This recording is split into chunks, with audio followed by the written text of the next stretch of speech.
Dear friends, मैं GR. Barolia, principal government polytechnic college Chittorgarh. Subject strength of material ME 201। Chapter है उसका unit 6 bending stress. इसमें इससे पहले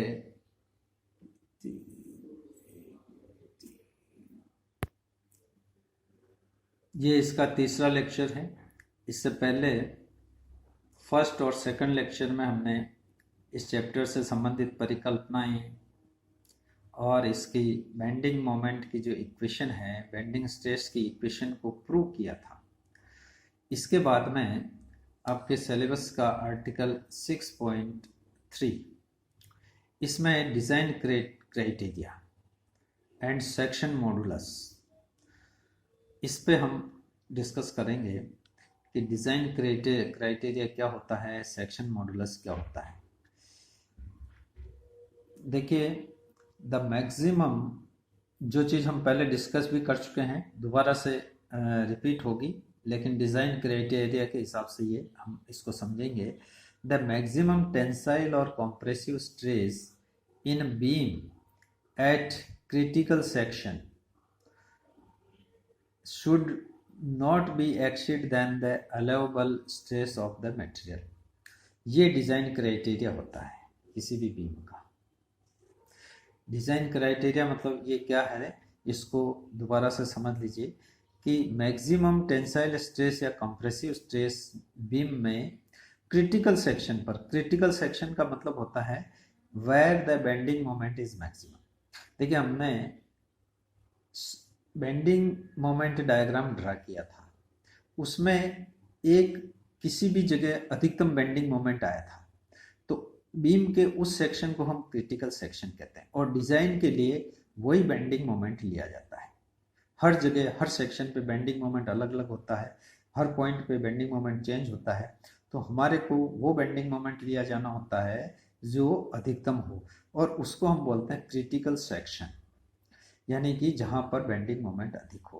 तो क्रिटिकल सेक्शन को ही बेंडिंग मोमेंट, उसके लिए डिज़ाइन किया जाता है। बेंडिंग मोमेंट में बीम के लिए क्रिटिकल सेक्शन पर जो बेंडिंग मोमेंट होता है वही डिज़ाइन पैरामीटर होता है, और उसी के लिए डिज़ाइन किया जाता है। तो ये कह रहा है कि अधिकतम बेंडिंग मोमेंट जो होता है क्रिटिकल सेक्शन पे होता है, अधिकतम बेंडिंग स्ट्रेस चाहे कॉम्प्रेसिव हो चाहे टेंसाइल हो, वो should not exceed then the allowable stress of the material.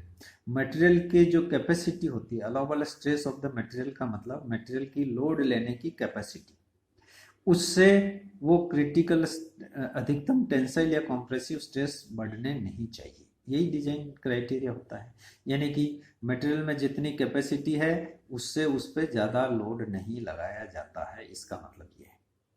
तो इसको देखिए, अब इसको मैथमेटिकली कैसे लिखा गया है।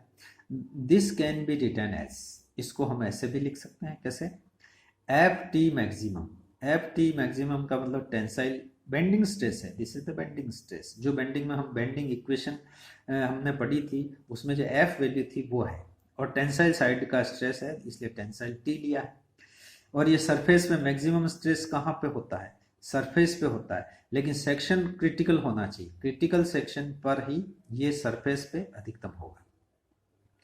तो ये हो जाएगा F T is equal maximum is equal to क्या हो जाएगा, M upon I into Y T. देखिए, ये इधर यहाँ पे होता है उस इक्वेशन में, तो हमने इसको इधर मल्टीप्लाई किया वाई टी। एंड अगर कंप्रेसिव है तो ये इक्वेशन कैसे बनती है, F C maximum is equal to M upon I Y C. Y C आ जाएगा कंप्रेसिव साइड में, और ये टेंसाइल साइड में, और वाई सी सरफेस पे है, जो हम उस डायग्राम्स पे हम ये सरफेस अधिकतम वैल्यू है, और ये भी वाई टी की अधिकतम। ये वाई जो है न्यूट्रल एक्सिस से नापा जाता है, वाई सी और वाई टी ये न्यूट्रल एक्सिस से नापे जाते हैं। बेंडिंग मोमेंट ये अधिकतम बेंडिंग मोमेंट है, क्रिटिकल सेक्शन वाला बेंडिंग मोमेंट है। I is the moment of inertia, that is the I X X, ये आई एक्स एक्स है, और एफ टी ये मैक्सिमम स्ट्रेस है। तो इसकी इक्वेशन, इस इक्वेशन से हम ये निकाल सकते हैं। Hence the condition for the design is, देखिए डिजाइन के लिए क्या कंडीशन बनती है, जो ये चीज लिखी हुई है उसको मैथमेटिकली यहाँ लिख रहे हैं हम। ये तो कैलकुलेशन है कि मैक्सिमम स्ट्रेस, टेंसाइल स्ट्रेस कैसे निकाला जाएगा। एम बेंडिंग मोमेंट मैक्सिमम रखिए, आई एक्स एक्स की वैल्यू रखिए और वाई टी की वैल्यू रखिए, तो ये टी मैक्सिमम आ जाएगा। और एफ सी मैक्सिमम निकालना है तो F C maximum is equal to M upon I into Y C रखिएगा, तो ये कंप्रेसिव मैक्सिमम स्ट्रेस है और ये टेंसाइल मैक्सिमम स्ट्रेस है। अब इसमें डिजाइन क्राइटेरिया क्या कहता है, डिजाइन ये कहता है कि ये कंडीशन लागू होनी चाहिए कि एफ टी मैक्सिमम जो ये कैलकुलेट किया है, F T maximum it should not be greater than और इक्वल, नहीं it should be less than और equal F T allowable.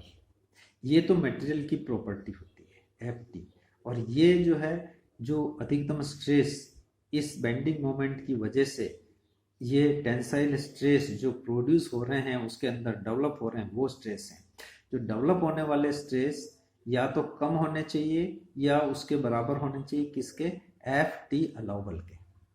Allowable ये मटेरियल की प्रॉपर्टी है, मटेरियल इतना स्ट्रेस टेंसाइल में ले सकता है, इससे ज़्यादा लेगा तो मटेरियल फेल हो जाता है। तो कहने का मतलब उसमें जो स्ट्रेस प्रोड्यूस होते हैं ये stress should be less than और equal to the allowable stress of the allowable strength of the material in tension. Similarly in compression, अगर आप compression में चेक करना चाहें इसको तो compression में ही वही बात लागू होती है। F C maximum compressive stress ये वाले जो हम यहाँ से कैलकुलेट करेंगे ये एफ सी अलाउबल से कम या उसके बराबर होने चाहिए। ये मटेरियल की प्रॉपर्टी है कंप्रेशन में, और कंप्रेसिव ये स्ट्रेस डेवलप्ड है, ये स्ट्रेस जो है हमेशा इससे कम या बराबर होने चाहिए। तो ये जो लैंग्वेज लिखी हुई है ऊपर वो कुछ भी नहीं है, ये दोनों इक्वेशन है, ये मैथमेटिकली है, मैथमेटिकली ऐसे लिख सकते हैं, और ये इसको लैंग्वेज में लिखा हुआ है, और ये कैलकुलेशन है एफ टी मैक्सिमम कैसे निकाला जाता है, और Y F C maximum compressive है ये कैसे निकाला जाता है, उसके फॉर्मूले हैं। सेक्शन मॉडुलस एक टर्म होती है, ये भी क्रॉस सेक्शन की मतलब एक प्रॉपर्टी है। तो we know that M upon I, देखिए ये वही इक्वेशन है मोमेंट वाली, बेंडिंग स्ट्रेस वाली इक्वेशन है। M upon I is equal to F upon Y is equal to E upon R, अगली टर्म होती है वो हम नहीं लिख रहे हैं, हमारे ये एक ही इक्वेशन लिख रहे हैं। M upon I is equal to F upon Y, देखिए F is equal to M upon I into Y, इस फॉर्म में भी लिख सकते हैं। इसको m की फॉर्म में लिखता है m is equal to F into I upon Y, M is equal to लिखें तो ये i इधर चला जाएगा, f into I upon Y हो जाएगा। तो ये टर्म हमारे पास इस फॉर्म में लिखा हमने, तो term this i upon Y, देखिए the term i upon Y is known as section modulus denoted by z।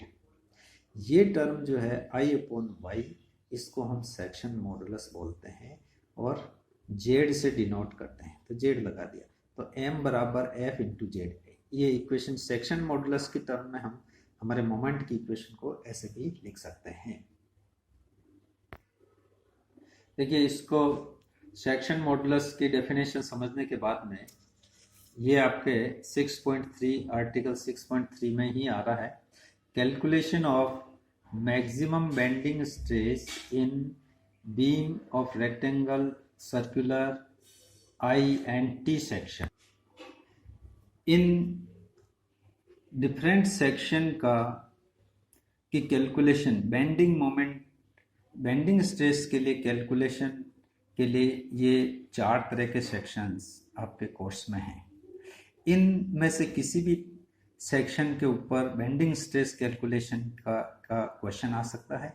जैसे इसका एक एग्जांपल हमने लिया है, example 1, a beam of 6 metre span has to carry a load of 15 kilo newton per metre UDL. देखिए ये UDL है उसके ऊपर, और जो आपका बीम है उसका स्पान है 6 मीटर। स्पान का मतलब जो सपोर्ट के बीच की चौड़ाई, इसका फिगर आगे बनाएंगे। Find the dimensions of the beam cross section if maximum permissible stress is limited to 8 kilonewton। Design criteria भी आ रहा है, मैक्सिमम उसमें जो परमिशिबल स्ट्रेस है वो 8 न्यूटन पर मीटर स्क्वायर है, पर मिलीमीटर स्क्वायर है। The depth of cross section is twice the width. Cross section की जो डेप्थ है वो उसकी चौड़ाई की डबल है, विड्थ की डबल है। यानी कि ये क्रॉस सेक्शन कैसा है, यहाँ से पता लग रहा है कि ये क्रॉस सेक्शन, बीम का क्रॉस सेक्शन रेक्टेंगल है। तो देखिए सॉल्यूशन इस तरह से इस प्रॉब्लम का। इसमें देखिए अब इस प्रॉब्लम को सॉल्व करने के लिए आपको bending moment, shear force diagram का भी थोड़ा उपयोग होगा, वहाँ से एम निकालना पड़ेगा। और फिर हमारे बेंडिंग मोमेंट की इक्वेशन है M upon I is equal to F upon Y is equal to E upon R, वो वाली इक्वेशन है, उसमें इसको रखेंगे और उसमें बेंडिंग स्ट्रेस और जो भी कुछ वैल्यूज दी होगी वो रखेंगे, और जो वैल्यूज कैलकुलेट करनी होगी वो फिर आ जाएगी, हम कैलकुलेट कर सकते हैं। तो यहाँ पे हम देखते हैं कि यहाँ से हमें पता लग रहा है कि डेप्थ और विड्थ दे रखी है, इसका मतलब ये रेक्टेंगुलर क्रॉस सेक्शन है। और इस तरह से है कि ये विड्थ इसकी बी दे रखी है और डेप्थ को हम जो डी दिखाते हैं, तो डी बराबर यहाँ पर है ट्वाइस ऑफ विड्थ, विड्थ की डबल यानी 2b, डी बराबर हो गया 2b। तो यहाँ पर हम डायरेक्टली 2b लिख देते हैं, डी की जगह 2b लिख दिया और b की जगह, ये हमारा क्रॉस सेक्शन है। अब हमें ये दिया है a beam of 6 metre span carries a uniformly distributed load of 15 kilo newton per metre, 15 kilometre per metre, ये यूनिफॉर्मली डिस्ट्रीब्यूटेड। तो इसका मतलब ये देखिए हमारा बीम इस तरह का है, ये L, इसको हमने L दे दिया, L बराबर 6 मीटर, ये स्पान कहलाता है। यहाँ से यहाँ तक जो 2 सपोर्ट है उसके ऊपर ये बीम रखा हुआ है, और ये UDL यूनिफॉर्मली डिस्ट्रीब्यूटेड लोड दिखाना पड़ेगा। ये फिगर हमें दिया हुआ नहीं है, ये दिया हुआ नहीं है, इसको देख के ही बनाया है, ये भी हम इसको देख के बना रहे हैं। इस यहाँ से पता लग रहा है यूनिफॉर्मली डिस्ट्रीब्यूटेड लोड है और स्पान 6 मीटर दे रखा है, तो हमें लग रहा है ये यहीं से पता लग जाता है कि ये सिंपली सपोर्टेड बीम है और जिसके सपोर्ट 6 मीटर की दूरी पर है ये। तो ये हमने बनाया, ये W स्मॉल w वाला, ये स्मॉल w जो हमने उसमें पहले पढ़ चुके हैं, W small w is equal to 15 kilo newton per metre, ये इसका रेटिंग है। तो इससे हम देखते हैं, देखिए इससे हम इसका रिएक्शन निकाल लेते हैं, R A is equal to WL/2 हो जाएगा। देखिए रिएक्शन इसमें बहुत आसानी से निकल जाएंगे, ये सिमेट्रिकल है। जैसा लोड इस बीच में से हम देखें तो इसके सेंटर से देखें, जैसा लोड इधर लग रहा है वैसे ही लोड इधर लग रहा है, तो इसका मतलब टोटल लोड इस पर कितना है। देखिए अभी हम फॉर्मूले की टर्म्स में बात करें, बाद में वैल्यू रख लेंगे। तो स्पान को L ले लेते हैं और UDL को हम W ले लेते हैं, तो लोड कितना हो गया, total load W into L हो गया।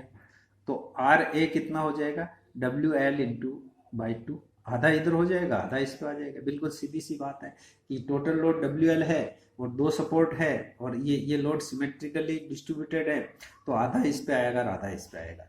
ये इसमें ज़्यादा लंबी कैलकुलेशन करने की ज़रूरत नहीं, वो वैसे ही हम सिमेट्रिक से ही निकाल सकते हैं।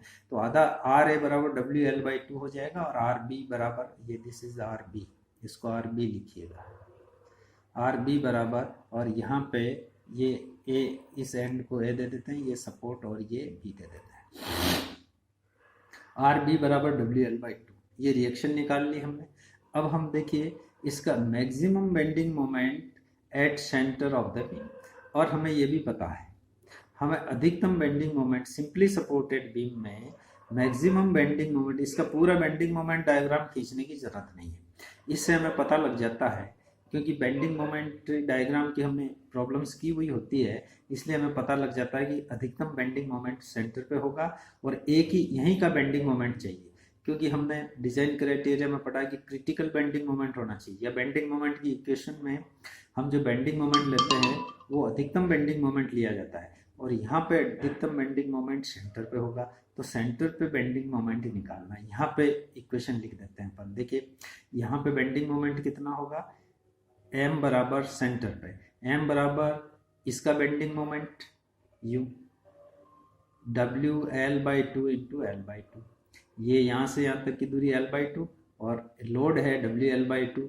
WL/2 लोड हो गया इंटू L/2 दूरी से मल्टीप्लाई कर दिया, यहाँ निकालने हैं जो यहाँ से यहाँ तक की दूरी, ये है, ये बेंडिंग मोमेंट प्लस हो गया, जो इसको कॉनकेव करता तो प्लस हो गया।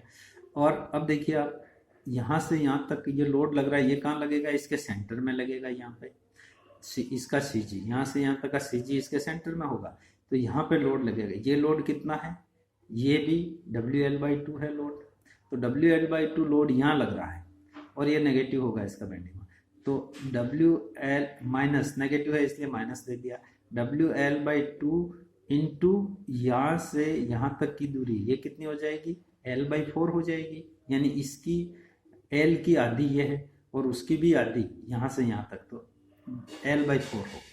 तो ये बेंडिंग मोमेंट हो गया एट सेंटर, मैक्सिमम है ये। इसको हमने सोल्व किया तो ये आ गया WL²/8। अब इसमें हम वैल्यू रख देते हैं। वैल्यू क्या रखते हैं, पुट, यहाँ पे वैल्यू रखनी है पुट। देखिए L बराबर हमें दिया हुआ है 6 मीटर, है ना, और एक और रखना है W बराबर हमें दिया हुआ है 15 किलो न्यूटन पर मीटर। ये तो W की वैल्यू ये रखनी है और L की वैल्यू रखनी है, ये हमने रख दी। यहाँ पे देखिए W की वैल्यू 15 रख दी, L की वैल्यू 6 रख दी, इसको हमने सोल्व किया तो हमारे पास आ गया, ये वैल्यू आ गई 67.5 किलो न्यूटन मीटर। ये मैक्सिमम बेंडिंग मोमेंट जिसकी हमें ज़रूरत थी वो हमने यहाँ से निकाल लिया। तो हमारी इक्वेशन के लिए m हमारे पास ये आ गया। अब देखिए m बराबर, इसको हम क्या है कि हमें इसको चेंज करना है न्यूटन मिलीमीटर में। ये क्यों कर रहे हैं, क्योंकि यहाँ पे हमारे को वैल्यू दी है, ये किसकी है, द स्ट्रेस, परमिसिबल स्ट्रेस जो है उसकी वैल्यू दी है 8 न्यूटन मिलीमीटर स्क्वायर में, जबकि हमारे यहाँ पे आ रहा है किलो न्यूटन मीटर। तो किलो न्यूटन को तो हमें न्यूटन में बदलना है, यानी k की जगह 10⁻³ रख देंगे, 1000 से मल्टीप्लाई इसलिए कर देंगे, और मीटर को मिलीमीटर में बदलने के लिए 1000 से और मल्टीप्लाई कर देंगे। तो 10⁻³ और 10⁻³ ये हो जाएगा, तो ये 10⁻6 आ गया और ये बदल गया न्यूटन मीटर में आ गया। तो m बराबर हमारी वैल्यू ये आ गई, ये न्यूटन मीटर में, न्यूटन मिलीमीटर में आ गई। ये जरूरी है, ये हम चेंज नहीं करेंगे क्योंकि यहाँ पे फोर्स की यूनिट किलो न्यूटन है, लंबाई की यूनिट मीटर है, जबकि इसका हम उपयोग करेंगे आगे, इसलिए ये मिलीमीटर में है, ये न्यूटन में है। तो इनको भी हम जो किलो न्यूटन को न्यूटन में बदल दिया, मीटर को मिलीमीटर में बदल दिया, तो m की वैल्यू ये निकाल लें। ये अब हमारे पास m की वैल्यू आ गई। अब हमें चाहिए I हम इससे निकालेंगे, I देखिए इस एक्सिस के अबाउट निकालेंगे, और यही चाहिए हमारे को, ये x है, I ही चाहिए। I की इक्वेशन क्या होती है, यहाँ पे हम I नहीं लगाएंगे क्योंकि हमारी इक्वेशन में I ही होता है, इसलिए इसको I रहने दो, लेकिन हमें दिमाग में होना चाहिए कि दिस इज द I। तो ये I लेंगे, I नहीं लेंगे। I बराबर क्या होगा, इसके हिसाब से 1/12 BdQ, B ये है और D ये है। D की जगह हमारे इस प्रॉब्लम में ये फॉर्मूला हो गया हमारा, लेकिन D बराबर 2B, तो देखिए D बराबर हमने ये 2B रख दिया, 2B का क्यूब हो गया। इसको हमने सोल्व किया तो ये 8/12 B4 आ गया, यानी कि I = 2/3 B4। ये हमारे I की वैल्यू आ गई, और ये M की वैल्यू आ गई, ये I की वैल्यू आ गई, और F इज गिवन, ये हमारे को दिया हुआ है। देखिए ये दिया हुआ given, F = 8 Newton per metre square, this one, ये परमिशिबल वैल्यू। तो F हमारे को दिया हुआ है, तो अब हमें निकालना है Y, निकाल लेंगे हम। देखिए Y की वैल्यू जो अधिकतम वैल्यू आएगी, इसमें हम Y बराबर B/2, देखिए I = दिस, F = दिस, और Y = हम निकाल लेंगे यहाँ से, Y बराबर क्या है, Y बराबर यहाँ से अधिकतम वैल्यू Y की ये है, चाहे ऊपर जाओ चाहे नीचे जाओ, इसमें दोनों ही बराबर होती है क्योंकि ये सिमेट्रिकल एरिया है, ऊपर की और नीचे का जो सेक्शन है बराबर होगा। तो Y = यहाँ से यहाँ तक की वैल्यू, यानी कि D/2, यानी कि 2B/2, तो Y बराबर 2B/2 हो गया, यानी Y बराबर B हो गया। 4 वैल्यू हमारे पास आ गई, पर इन टर्म्स ऑफ B आ रही है, तो चारों वैल्यू जो है हमारे फॉर्मूले में रखेंगे। तो now come to the formula, फॉर्मूले को देखिएगा। फॉर्मूला हमारा है पुट द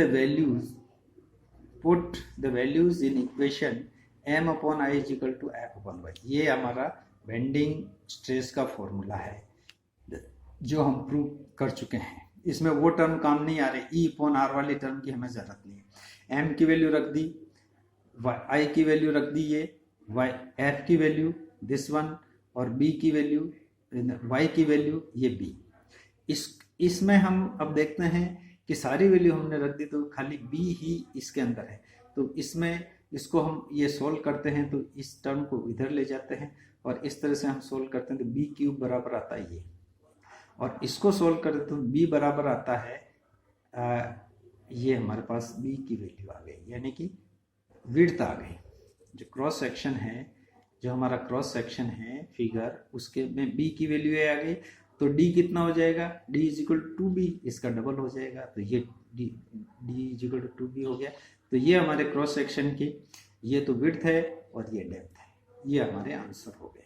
तो इस प्रकार से मोमेंट वाले चैप्टर की सहायता से, यानी कि bending moment shear force diagram वाले चैप्टर की सहायता से और मोमेंट ऑफ इनर्शिया वाले चैप्टर की सहायता से उसका उपयोग करते हुए बेंडिंग मोमेंट की इक्वेशन पे किस तरह से सवाल किए जाते हैं, ऐसे सवाल का है। अब इसमें डिफरेंट सेक्शंस, ये रेक्टेंगुलर सेक्शन के लिए किया है हमने, तो आप चाहें तो ऐसा ये चीज़ आप सर्कुलर सेक्शन के लिए भी प्रॉब्लम कर सकते हैं, आई सेक्शन के लिए भी कर सकते हैं। उसमें भी आई सेक्शन में भी मोमेंट ऑफ इनर्शिया निकालेंगे, बेंडिंग मोमेंट निकालेंगे और वाई निकालेंगे, और इस तरह से जो भी है टी सेक्शन के लिए भी सेक्शन चेंज हो रहे हैं। बाकी मेथड इसी तरह से हैं और इससे डिफरेंट प्रॉब्लम्स भी कर सकते हैं। इस प्रकार से ये चैप्टर बेंडिंग स्ट्रेस वाला चैप्टर ये फिनिश होता है। इसके बाद में नेक्स्ट चैप्टर लेंगे। Thank you.